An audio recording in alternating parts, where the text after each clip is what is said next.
Good morning, dear student. Today I am telling to you very important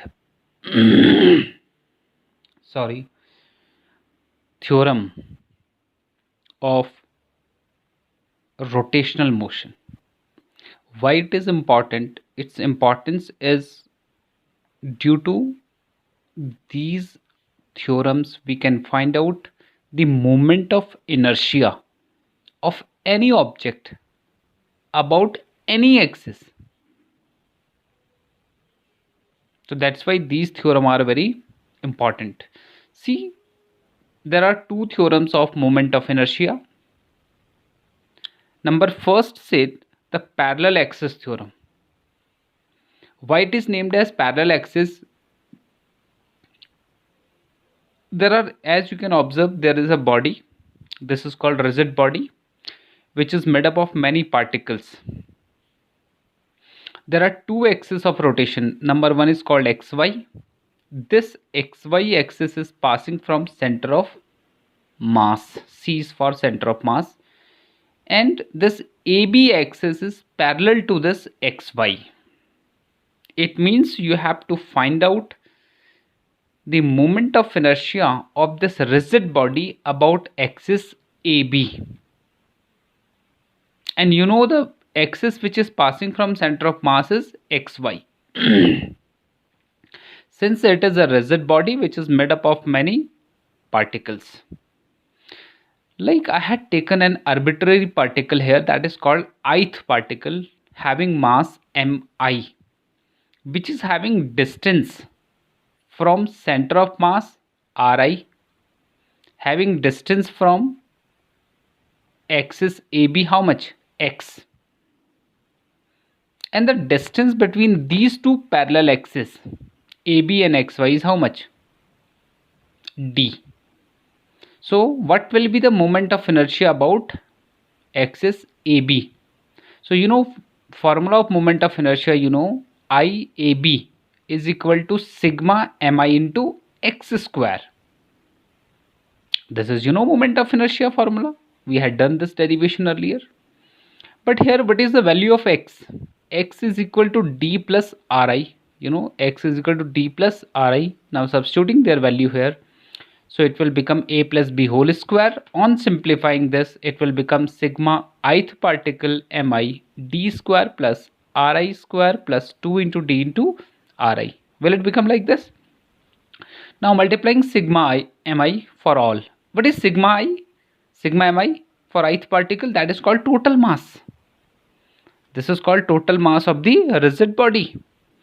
So sigma mi into d square plus sigma mi into ri square plus sigma m into 2 into d into ri. Is this clear? But here you can observe sigma m into ri is equal to how much? Sorry, sigma d m is total mass, d into ri. Because distance and ri both are in the same line. So their product will be how much? 0. Their product will be 0. Understood?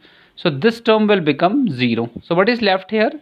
Sigma mi into d square plus sigma mi into r square. What is sigma mi into d square? Sigma m is the total mass of the object, d square. And sigma mi into ri square is called moment of inertia about center of mass. This is called ICM, moment of inertia about center of mass. So that's why we can say the parallel axis theorem says that moment of inertia about an axis parallel to this axis passing from center of mass is equal to the summation of moment of inertia of center of mass and the total mass into the perpendicular distance between axes m into d square. This is called parallel axis theorem.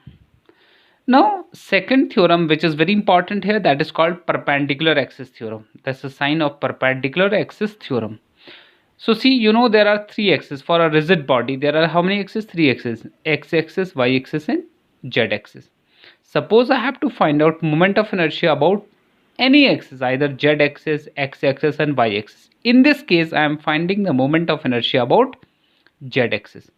Suppose this rigid body is made up of various particles which are called out of them I had taken an arbitrary particle, that is mi, that is called ith particle.